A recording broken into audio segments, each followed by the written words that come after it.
Telugu digital media network లో political కేటగిరీలో number 1 కేవలం 72 గంటల్లో 1,50,00,000 వ్యూస్ పైగా పాపులర్ టీవీ నెట్వర్క్. నమస్తే, వెల్కమ్ టు తెలుగు బావుటి. ప్రస్తుతం మనతో పాటు ఉన్నారు హైకోర్టు ప్రముఖ అడ్వకేట్ ఉదయకాంత్ గారు ఉన్నారు.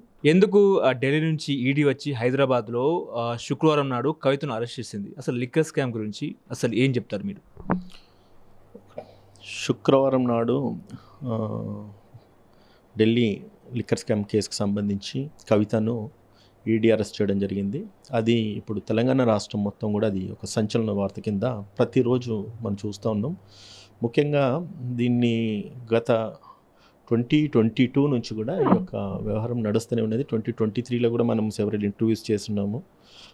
అసలు ఏం జరిగింది దాని మీద పూర్తి విశ్లేషణ జరుగుతూ ఉన్నది. నిపుణులు చాలా మాట్లాడుకుంటున్నారు. దాని తర్వాత టీవీ ఛానల్స్ బాగా మాట్లాడుతూ ఉన్నాయి. అసలు వాస్తవంగా అంటే వాటిని బేస్ చేసుకొని నేను కలెక్ట్ చేసుకున్న కొంత ఇన్ఫర్మేషన్ నా దగ్గర ఏదైతే ఉందో దాన్ని బేస్ చేసుకొని నేను కొంత చెప్పదలుచుకున్నాను నందు. అయితే జూలై 2022లో ఢిల్లీ లిక్కర్ పాలసీ కొత్తగా ఫ్రేమ్ చేసినారు. అయితే అక్కడ అదివరకు గవర్నమెంట్ లిక్కర్ అమ్మేది, కానీ దాన్ని ఏం చేసినారు, కాంట్రాక్ట్ బేస్ కింద లిక్కర్ అమ్మడానికి అని చెప్పేసి కవిత, అక్కడ డిప్యూటీ సీఎం అంటే అక్కడ డిప్యూటీ సీఎం సమీర్ మహేంద్ర అనే ఒక వ్యక్తి, మనీష్ సిసోడియా అనే వ్యక్తి డిప్యూటీ సీఎం ఢిల్లీకి, ఆయన సేమ్ టైం ఎక్సైజ్ మినిస్టర్ కూడా, ఆయనకు ఒక 100 కోట్ల రూపాయల కిక్ బ్యాక్స్ ఇచ్చుకుంటా ఈ యొక్క లిక్కర్ ఏదైతే గవర్నమెంట్ సేల్ చేయకుండా ఒక ప్రైవేట్ ఏజెన్సీస్కి కాంట్రాక్ట్ ఇవ్వాలని చెప్పి మాట్లాడుతూ అప్పుడు ఎవరికైతే టెండర్స్ కాల్ఫర్ చేసిన దాంట్లో కూడా 144 crore రూపీస్ ఒకటి, దాని తర్వాత 30 crore రూపీస్ ఒకటి అంటే కాంట్రాక్టర్స్కు ఆ యొక్క అమౌంట్స్ కూడా రిటర్న్ చేయడం జరిగింది.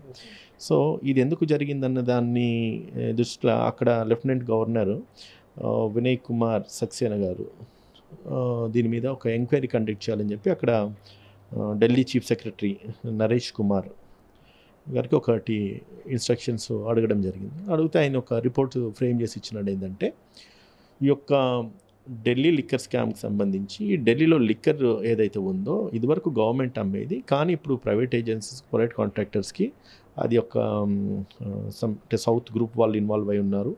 దాంట్లో అంటే కొత్త పాలసీ ఫ్రేమ్ చేసింది. ఎట్లా అంటే హోమ్ డెలివరీ ఇస్తా అని చెప్పి, మళ్ళీ దాని తర్వాత 3 గంటల దాకా కూడా షాప్స్ ఓపెన్ ఉండొచ్చు అని చెప్పి, అండ్ ఎంఆర్పి వాళ్ళకి ఇష్టం వచ్చినట్టుగా ఫిక్స్ చేసుకోవచ్చు అని చెప్పేసి, వాళ్ళకు అనుకూలమైన ఆఫర్స్ ఇవ్వచ్చు అని చెప్పేసి, సో ఇవన్నీ కూడా కొత్తగా ఫ్రేమ్ చేసినారు. అనగానే అసలు ఎందుకు జరిగింది ఇది అన్నది అక్కడ లెఫ్టినెంట్ గవర్నర్కి, ఢిల్లీ ప్రభుత్వానికి ఒక డౌట్ రావడం, దాని మీద ఒక ఎంక్వైరీ ఆర్డర్ చేయడం జరిగింది. ఆ ఎంక్వైరీ ఆర్డర్ చేసిన దాంట్లో భాగంగా ఏం జరిగిందంటే కవిత అనేది ఒక సౌత్ గ్రూప్లో కవిత ఇన్వాల్వ్ అయ్యి ఉంది. అక్కడ సుమారుగా అంటే నాకు తెలిసి వాళ్ళ పేర్లు కూడా నేను చెప్పదలుచుకున్నాను. ఏదైతే అంటే ఛార్జ్షీట్లో వేసిన దాంట్లో ఫస్ట్ ఎమ్మెల్సీ కవిత ఒకరు, మళ్ళీ దాని తర్వాత వైఎస్ఆర్సీపీ నుంచి ఎంపీ మాగంటి శ్రీనివాస్ ఒకరు, దాని తర్వాత ఆయన సన్ మాగంటి రాఘవ్ అని ఒక వ్యక్తి ఒకరు, ఇంకొకరు వచ్చేసి Aurobindo pharma non executive director Sarath Chandra Reddy. వీళ్ళంతా కూడా అంటే నేను ఇన్ఫర్మేషన్ త్రూ నెట్ అండ్ మిగతా ఛానల్స్ నుంచి కలెక్ట్ చేసింది, మీరు అడుగుతున్నారు కాబట్టి కలెక్ట్ చేసుకొని చెప్తా ఉన్నాను. సో వీళ్ళంతా కూడా ఇండోస్పిరిట్ కంపెనీని ఎస్టాబ్లిష్ చేయడం, ఈ ఇండోస్పిరిట్ కంపెనీ నుంచి అక్కడ వీళ్ళకి మెజారిటీ ఆఫ్ టెండర్స్కు వీళ్ళకి వచ్చేటట్లుగా ఒక కంపెనీని లాంచ్ చేయడం, దాంట్లో మోర్ ఓవర్ ఆ ఇండోస్పిరిట్స్ కంపెనీకి కూడా 32.5% షేరు మన ఈ సౌత్ గ్రూప్ అంటే కవిత కానీ, లేకపోతే ఇప్పుడు మాగంటి బాబు, మాగంటి రాఘవ, దాని తర్వాత ఫణీంద్ర, అదే శరత్ చంద్ర, వీళ్ళందరి షేర్స్ కూడా అందులో ఉన్నాయి. సో వీళ్ళందరి షేర్స్ ఉన్నందుకు వీళ్ళకి సుమారుగా అంటే ఒక 100 కోట్ల రూపాయల కిక్ బ్యాక్స్ ఇచ్చి దాన్ని మళ్ళీ అదే అమౌంట్స్ మళ్ళీ గోవా ప్రభుత్వం ఎన్నికలప్పుడు మార్చినని చెప్పేసి న్యూస్ కథలలో ఛార్జ్షీట్లో వాళ్ళు దాఖలు చేసినారని చెప్పేసి మనం వినడం జరుగుతూ ఉన్నది. సో ఇందులో అంటే మెయిన్ ఆబ్జెక్ట్ ఏంటంటే కవిత ఇన్వాల్వ్మెంట్ ఎంత మట్టుకు ఉన్నది. కవిత ఇప్పుడు తెలంగాణ రాష్ట్ర ఎమ్మెల్సీ, ఇప్పుడు మరి ఒక మాజీ ముఖ్యమంత్రి కూతురు. సో కాబట్టి ఏదైతే ఇప్పుడు ఈమె ఇన్వాల్వ్మెంట్ ఉండడం వల్ల అది భారీ ఎత్తున మీడియా ఛానల్స్లలో అది వైరల్ అవుతూ ఉన్నది, న్యూస్ కూడా బాగా స్ప్రెడ్ అవుతూ ఉన్నది. సో అప్పుడు కవిత ఒక సీఎం కూతురు హోదాలో ఇవన్నీ కూడా డీల్ సెట్ చేయడం, దాంట్లో భాగంగా అయితే ఈమె one of the partner Indospirit owner ఎవరైతే సమీర్ మహేంద్ర అండ్ దాని తర్వాత అరుణ్ పిల్లై ఓకే, వీళ్ళంతా కూడా వీళ్ళు ఇద్దరిని కూడా ఇంట్రడ్యూస్ చేసింది కవితని. అంటే కవిత రికార్డెడ్గా ఎక్కడ లేరు. అంటే ఎనీ పొలిటీషియన్ ఎప్పుడే కానీ ఏ బిజినెస్ చేసినా కూడా రికార్డులు రెడీగా ఉండరు. వాళ్ళు కేసు జస్ట్ ఒక బెనామీని వాళ్ళు పెట్టుకొని చేసుకోవడం. సో అందులో భాగంగా వీళ్ళని ఇద్దరిని ఇంట్రడ్యూస్ చేసింది కవితని అనేసి ఛార్జ్ షీట్ ఎప్పుడైతే సమీర్ మహేంద్రు స్టేట్మెంట్స్ ఇచ్చినారో దాంట్లో ఛార్జ్ షీట్లో వీళ్ళు ఈడీ నోట్ చేసుకున్న పాయింట్స్ అవి. So Sameer Mahendru and Indo spirit అదే అరుణ్ రామచంద్ర పిల్ల ఎవరైతే ఉన్నారో వీళ్ళు అందులో భాగస్వాములు అయినారు రికార్డెడ్గా కావడానికి ఈమెనే కవితని ఇంట్రడ్యూస్ చేసింది. అసలు మాకు పరిచయం లేదు అనేది వాళ్ళ యొక్క ఇచ్చిన స్టేట్మెంట్స్ అనేది నేను అదే న్యూస్లో నేను సెగ్రిగేట్ చేసిన ఇన్ఫర్మేషన్ ఇదంతా కూడా. ఇప్పుడు అంటే ఈడీ కస్టడీలో కవిత ఉంది కాబట్టి ఎటువంటి ప్రశ్నలు అడిగే ఆస్కారం ఉందంటారు? ఒక సీనియర్ లాయర్గా ఎట్లా చూస్తారు దీన్ని? నందు గారు, నేనేమంటానంటే ఇప్పుడు ఎటువంటి ప్రశ్నలు అంటే ఒక ఇన్సిడెంట్కు సంబంధించి వాస్తవాలు ఏవైతే ఉన్నాయో దాన్ని సెగ్రిగేట్ చేయడానికి ఈడీ ఏ ప్రశ్న అన్నా అడగొచ్చు. అందులో ఇప్పుడు ఏం జరిగింది, సీక్వెన్స్ ఆఫ్ ఈవెంట్స్, అసలు కవిత ఇప్పుడు నేను చెప్పిన ఈ పాయింట్స్ అన్నీ కూడా నిజంగా ఇది వాస్తవం ఇవన్నీ కూడా ఛార్జ్ షీట్లో వాళ్ళు చేసుకున్న రిపోర్ట్స్లో ఉన్నాయి ఇవన్నీ. సో ఈ రిపోర్ట్స్ అన్నీ కూడా కరెక్టా కాదనేది విచారించాలి. అందులో భాగంగా లాస్ట్ మనం ఒకేషన్ చూసుకుంటే 2023 ఆ ప్రాంతంలో కవిత ఫోన్స్ కొన్ని సీజ్ చేయడము, దాని తర్వాత ఫోటో నుంచి కొంచెం ఇన్ఫర్మేషన్ సెగ్రిగేట్ చేయడము, ఆమెని కొన్ని ఫోన్స్ వాళ్ళకి హ్యాండ్ ఓవర్ చేయడము, ఇవన్నీ కూడా మనకు తెలిసిన వార్తలే. సో దాంట్లో ఉన్న మెటీరియల్ ఎవిడెన్సెస్ ఏమన్నా ఉన్నాయా, దాంట్లో ఏమైనా ట్రాన్స్మిట్ అయినాయా మెసేజ్లు కానీ లేకపోతే ఇవి.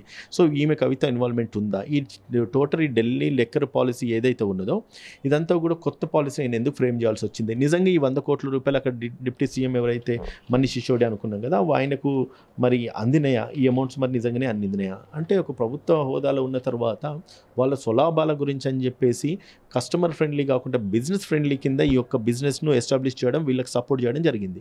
దీనివల్ల వీళ్ళని ఆల్రెడీ జైల్లో పెట్టేసినారు. సో దాని తర్వాత నెక్స్ట్ ప్రాసెస్లో కవితను అరెస్ట్ చేసినారు. మొన్న మనం చూసినాం ఫ్రైడే నాడు అరెస్ట్ చేసి ఈడీ వాళ్ళు తీసుకెళ్ళినారు, రిమైండ్ చేసి కోర్టుకు రిమైండ్ చేస్తే మళ్ళీ వీళ్ళు పోలీసు ఈడీ కస్టడీకి అడిగినారు. అది కస్టడీ కూడా కోర్టు ఇచ్చింది. కోర్టు ఇచ్చిన తర్వాత ఇప్పుడు విచారణ చేస్తాను. విచారణలో ఏం క్వశ్చన్స్ ఉంటాయంటే ఎన్ఫోర్స్మెంట్ డైరెక్టరేట్కి అసలు ఫస్ట్ ఆఫ్ ఆల్ ఈ 100 crores రూపీస్ ఎక్కడికి వెళ్ళొచ్చినాయి, దీని మీద సిబిఐ విచారణ జరగాలి. సిబిఐ విచారణ జరిగిన తర్వాత ఇది వైట్ మనీయా బ్లాక్ మనీయా, అది ఇప్పుడు మనీ లాండరింగ్ పిఎంఎల్ఏ అంటాము, prevention of money laundering act ఏదైతే ఉన్నదో ఈ ఇల్లీగల్ మనీ ఏదైతే నిజంగా వాళ్ళకి ఎక్కడికి వెళ్ళొచ్చింది. కవిత ఒక ఎమ్మెల్సీ, ఒక ముఖ్యమంత్రి కూతురు, ఆమెకి ఈ 100 కోట్ల రూపాయలు ఎక్కడికి వచ్చింది, ప్రభుత్వం దానాన్ని దుర్వినియోగం చేసుకున్నారా అనేది ఫస్ట్ ఆఫ్ ఆల్ ఈ మనీ బయటికి రావాలి, ఏడుకెళ్ళి వచ్చింది వీళ్ళదని నిజంగానే ఇచ్చిన మాట వాస్తవము అన్నప్పుడు ఈ డబ్బులు ఏడుకెళ్ళి వచ్చినాయి, ఇదంతా కూడా ఎవిడెన్స్ అంతా కూడా వాళ్ళు మళ్ళీ కలెక్ట్ చేస్తారు.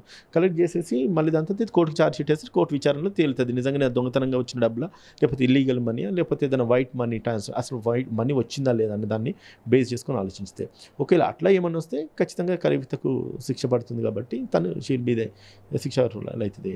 కానీ ఇప్పుడు ఈ కేసులో అంటే మనీ లాండరింగ్, ప్రజాధన దుర్వినియోగం చేసిన ఈ పరిస్థితులలో సుప్రీంకోర్టు గైడ్లైన్స్ కూడా కఠినంగా ఉన్న పరిస్థితి. ఎవరైతే మీరు ఇందాక అన్నట్టు ప్రజాధనం దుర్వినియోగం చేస్తారో వాళ్లకు శిక్షలు కఠినంగా ఉంటాయని చెప్పేసి సుప్రీంకోర్టు గైడ్లైన్స్, ఎటువంటి శిక్షలు పడే అవకాశం ఉంది కవితకు ఒకవేళ నేరం రుజువైతే?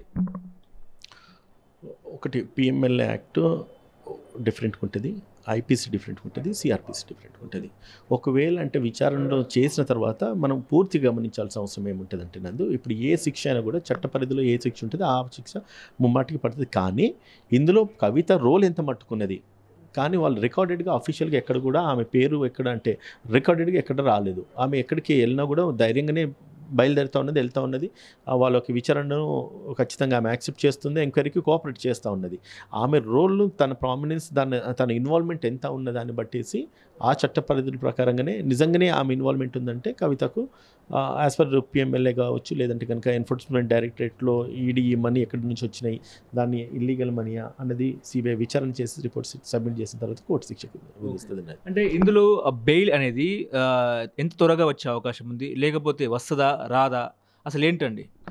బెయిల్ గురించి చెప్పాలంటే bail is a matter of right అంటాము నందు. ఏ వ్యక్తి అయినా కూడా బెయిల్ అనేది ఒక మ్యాటర్ ఆఫ్ రైట్. కానీ కవిత కేసులో ఏమైందంటే ఒకవేళ కవిత బయట ఉంటే కనుక ఆమె ఎవిడెన్సెస్ ట్యాంపర్ చేస్తుంది. బెయిల్ అంటే అరెస్ట్ అండ్ బెయిల్, అరెస్ట్ చేసిన తర్వాత బెయిల్ ఉంటుంది. అరెస్ట్ ఎందుకు చేస్తారు, అసలు బెయిల్ ఎందుకు ఇస్తారు అనే దాన్ని మనం ఒక డెప్త్గా ఆలోచిస్తే ఫస్ట్ ఇన్స్టాన్స్లో అరెస్ట్ చేయడానికి గల కారణం ఏంటంటే ఈ వ్యక్తి అక్యూజ్డ్ పర్సన్ ఎవరైతే ఉన్నారో కవిత కానీ ఇంకెవరే కానీ బయట ఉంటే తప్పించుకోవచ్చు, ఎంక్వైరీ కోఆపరేట్ చేయకపోవచ్చు, లేదంటే కనుక ఎవిడెన్స్ ట్యాంపర్ చేయొచ్చు. అంటే మార్చడానికి, ఎవిడెన్స్ మార్చడానికి. లేదంటే ఎవరైనా సాక్షులు ఉన్నారనుకో వాళ్ళని ఇన్ఫ్లుయెన్స్ చేయొచ్చు. సో ఈ అన్ని పారామీటర్స్ కోర్టు చూస్తుంది. ఎంక్వైరీకి, ఇన్వెస్టిగేషన్కు కావాల్సిన సపోర్ట్ కవిత పూర్తిగా చేసి, పూర్తిగా ఇన్ఫర్మేషన్ అంతా కూడా సిబిఐ కానీ ఈడీ కానీ కలెక్ట్ చేసి ఉంటే, దాని తర్వాత వాళ్ళు కోర్టుకు రిపోర్ట్ సబ్మిట్ చేస్తే ఆబ్వియస్లీ బెయిల్ వచ్చేస్తుంది. కానీ ఈమె బెయిల్ మ్యాటర్ ఆఫ్ రైట్ కింద అడుగుతుంది. ఎప్పుడు అడుగుతారంటే అసలు ఇన్వెస్టిగేషన్ ఇంకా ఎంక్వైరీ పూర్తి అయిపోయింది, ఇంకా మాకు ఎటువంటి ఆమె అంటే ఎంక్వైరీకి మేమేమి ఇంకా ఇవ్వడానికి మా దగ్గర ఏమి ఇన్ఫర్మేషన్ లేదు అంటే కవిత అడ్వకేట్స్ వాదించే వాదోపవాదాలు అట్లుంటాయి. సో కాబట్టి ఆమె ఇక్కడే ఉంటుంది, ఎప్పుడు కావాలంటే అప్పుడు పిలిస్తే హాజరవుతుంది. సో కాబట్టి ఆమె తప్పించుకునే వ్యక్తి కాదు. మీకు కావాల్సిన షూరిటీస్ మేము సబ్మిట్ చేస్తామని అన్నప్పుడు కోర్టుకు నిజంగానే ఆ ఒక వాస్తవాలను నమ్మి కోర్టుకు కవిత ఎటు పోదు, బయట ఉన్న ఎవిడెన్స్ ట్యాంపర్ కావు, ఎవిడెన్స్ ఇన్ఫ్లుయెన్స్ చెయ్యది అన్నది ఒకటి కోర్టు కనిపిస్తే రేపు కూడా ఇవ్వచ్చు, ఈ క్షణం కూడా ఇవ్వచ్చు. లేదంటే కనుక వాళ్ళ కోర్టుకు నిజంగానే ఇంకా ఎంక్వైరీ పూర్తి కాలేదు అని అనిపించినప్పుడు ఇంకొక 5 రోజులు, 6 రోజులు, 10 రోజులు, 15 రోజులు వీ కెనాట్ సే. అది కోర్టు డిస్క్రిప్షన్ మీద ఉంటుంది. ఇన్వెస్టిగేషన్ ఏజెన్సీస్ ఎంత తొందరగా ఇన్వెస్టిగేషన్ చేసేసి కోర్టుకు charge sheet, final report submit చేస్తారు, దాన్ని బేస్ చేసుకుని ఉంటుంది.